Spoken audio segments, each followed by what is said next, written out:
रोहतास जिले के देहरी नगर थाना क्षेत्र के ईदगाह मोहल्ला से दिल दहला देने वाली घटना सामने आई है, जहां बीती रात एक महिला ने अपने प्रेमी और उसके दोस्त के साथ मिलकर अपने पति मोहम्मद अशरफ की गला दबाकर हत्या कर दी।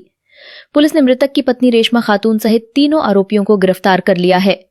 बताया जाता है कि इश्तिखार हसन और रेशमा खातून के बीच पिछले 8-9 वर्षों से प्रेम संबंध था।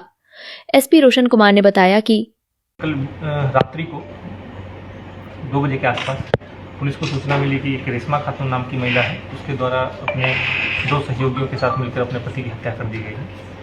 पुलिस तुरंत वहां पहुंची। डायल 112 की टीम और जो पेट्रोलिंग टीम थी उसके पहुंचने के तुरंत बाद उन्होंने देखा कि 2 लोग उस घर से कूदकर भागने की कोशिश कर रहे हैं, जिनके द्वारा उन दोनों को पकड़ा गया, जो परिवार के लोग थे उनके सहयोग से। उसके पकड़े जाने पर पूरा मामला निकलकर सामने आया कि इस पूरे घटना में मोहम्मद अशरफ की हत्या की गई।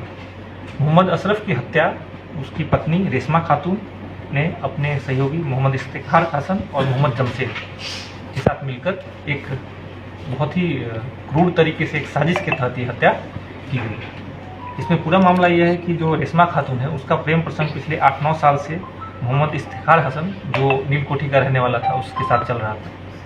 इस प्रेम प्रसंग की वजह से जो विवाद हुआ, उसकी वजह से इश्तिखार हसन की अपने परिवार के साथ यहाँ से कोलकाता शिफ्ट हो गया और वहाँ पर काम कर रहा था, लेकिन फिर भी वह लगातार रेशमा खातून के संपर्क में था।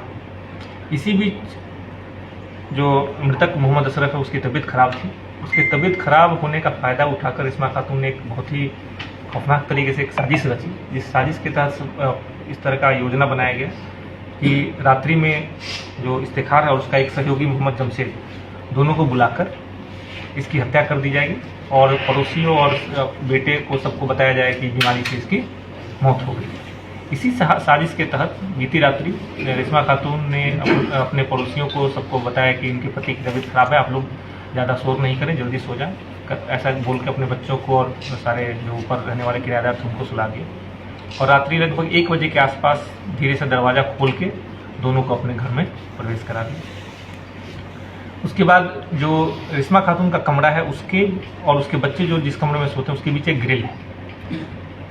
दोनों अपने सहयोगियों को अपने कमरे में घुसाकर उस ग्रिल को बंद कर दिया ताकि बच्चे अंदर नहीं आ पाए। जब इन तीनों के द्वारा मिलकर जो मोहम्मद अशरफ उसकी हत्या करने की कोशिश की जाने लगी तो अशरफ चिल्लाए। अशरफ के चिल्लाने की बात सुनकर उनके दोनों बेटे निकल कर आए। उनके द्वारा दरवाज़ा पीटने पर इसने बोला कि तुम्हारे पिता की तबीयत खराब है, हम उसका मालिश कर रहे हैं, इसलिए वो चिल्ला रहे हैं।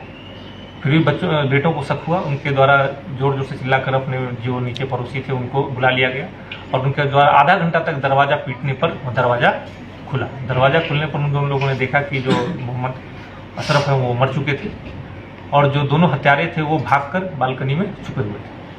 जब परिजनों ने उन दोनों को पकड़ लिया तो भागने की कोशिश में छत से जो उसमें से एक अपराधी था वो कूद गया और कूद के वो भाग नहीं पाया। भागने के क्रम में पुलिस द्वारा उसको पकड़ लिया। उसके पकड़े जाने के बाद और जो रेशमा खातून है इनके पकड़े जाने के बाद पूरा मामला निकलकर सामने आया, जिसमें जो उनके दोनों बेटे बेटी और जो रेंटर हैं वो सब लोगों के द्वारा पूरे घटना की पुष्टि की गई और पूरा सिलसिलेवार तरीके से बताया गया कैसे इस घटना को अंजाम दिया गया।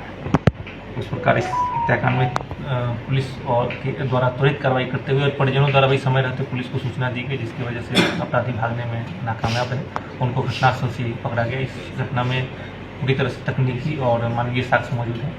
जिस तरीके से इस घटना को अंजाम दिया गया इसमें तुरंत ही चार्जशीट करके इन लोगों को सजा दिलाने की कार्रवाई की जाए। तो मोहम्मद अशरफ के पहले थोड़े बीमार चल रहे थे, इनको 2 दिन पहले से टाइफाइड से पीड़ित थे। अभी कल रात को भी इनकी तबीयत थोड़ी नासाज थी। इसका फ़ायदा उठाकर इसका प्लानिंग था कि गला दबाकर हत्या कर देनी है और परिजनों को सब पूरी अफवाह फैलाने की। ये बीमार थे, बीमारी से इनकी मृत्यु